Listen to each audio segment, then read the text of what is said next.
Today we're ranking the 2025 rookie running backs and putting them into tiers. We're adding 3 more into the mix. We're going to be talking about their advanced metrics, their player values, how to value them in Dynasty rookie drafts and Dynasty overall. But before we dig in, you need to click that subscribe button right now. We're going to get you ready for your rookie drafts. The combine's coming up. We're going to look over those numbers. I got more tools to look at those numbers more than ever before, and we're going to get you ready. On top of that, we're looking at player values. We're helping you with trades. This is a place to be. Click that button. Stop missing out. But we're looking at the rankings now at the running back position.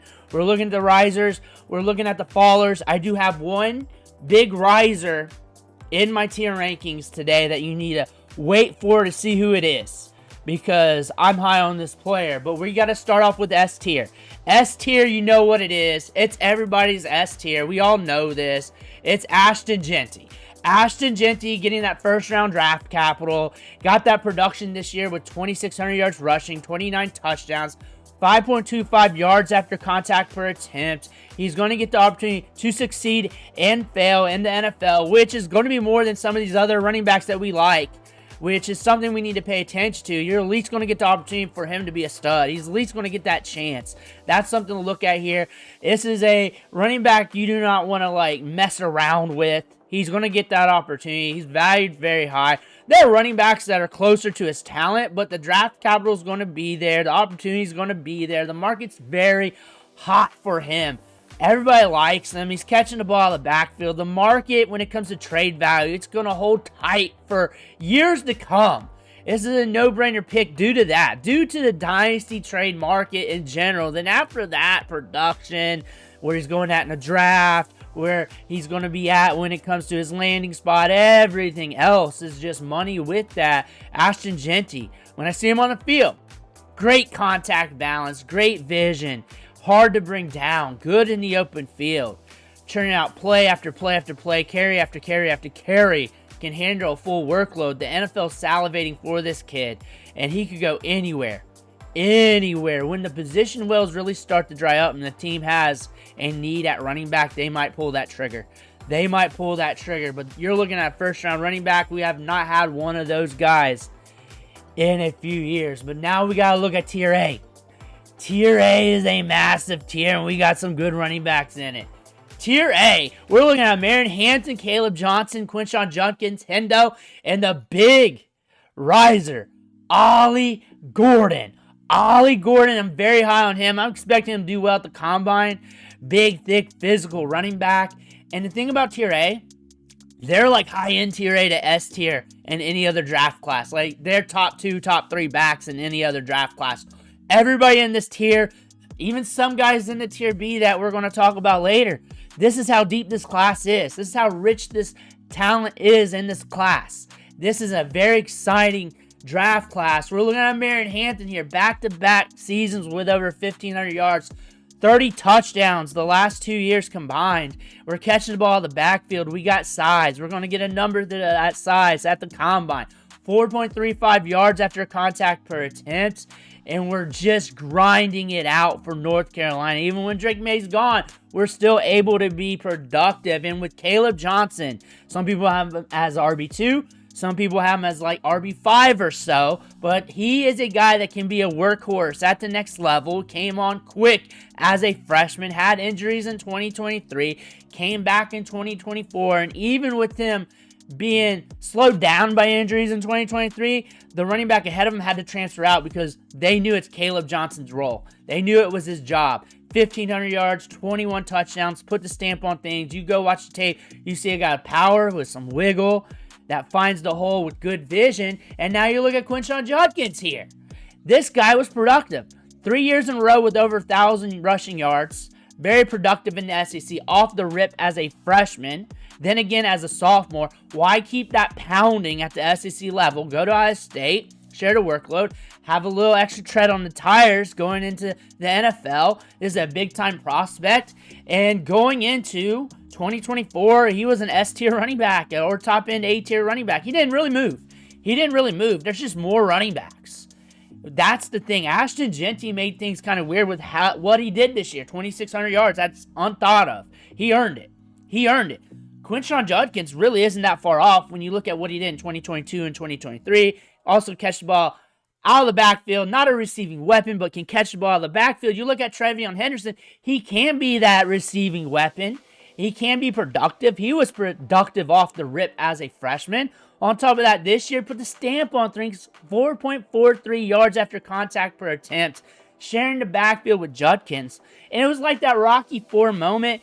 If Treveyon Henderson was Rocky and Quinshon Judkins was the Russian coming in, and everybody started turning tides to Treveyon Henderson on the back end of the season saying he was the better running back. That's because they're both legit talents. They're both legit talents. I do not see him being a workhorse back. I see him being a good guy to have on any team as like a good 1B back or a good back getting all the spell work with another complimentary back in the backfield, which I think is great. I think there's plenty of upside for top tier results. I would not be surprised if he's the most productive running back in this class in terms of fantasy football.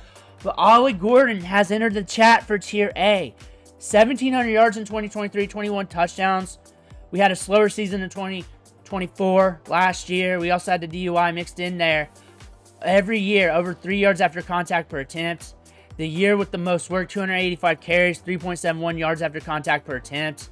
45 carries at 10 plus yards. And dude's a monster. Dude's a monster. At the Senior Bowl, it's the size of some of the tight ends.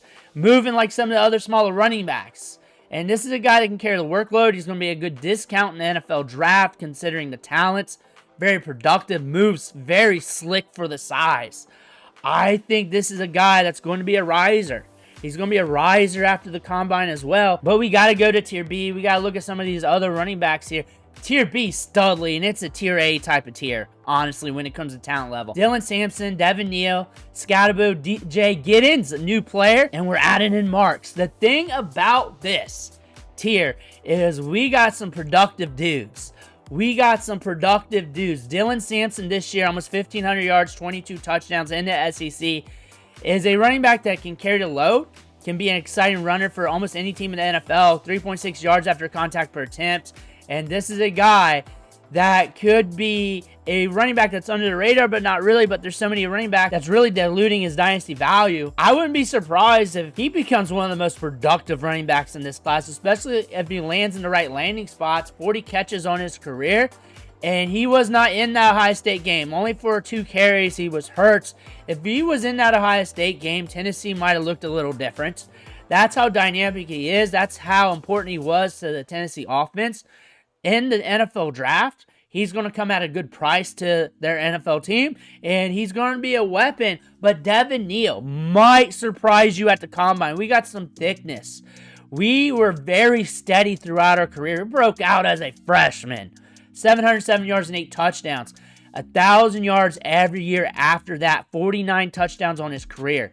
This is a very productive runner with good size, with good instincts up the gut that can find the lane with good vision. He's going to be a good discount, a good value, not discount for his NFL team because you're getting a guy that can handle the rock, that can handle the workload. And I would not be surprised that he becomes one of the most productive running backs at the NFL level for fantasy football. Cam Scatterbo, another guy that turned heads this year, 1,700 yards, 45 catches.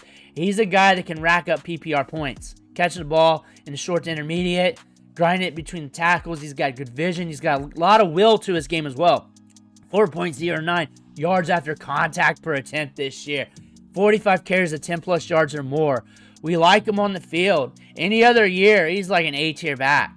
Any other year, you'll hear his name often.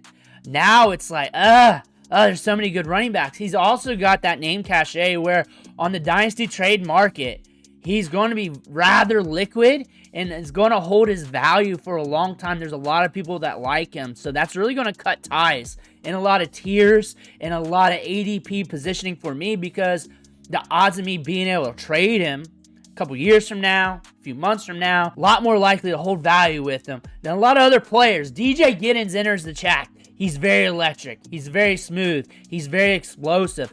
He's an afterthought, but he's a top-tier player. He's a top-tier, tier A type of talent. Any other draft class, back in the first round, people excited to draft him. Back-to-back, 1,000-plus yards rushing.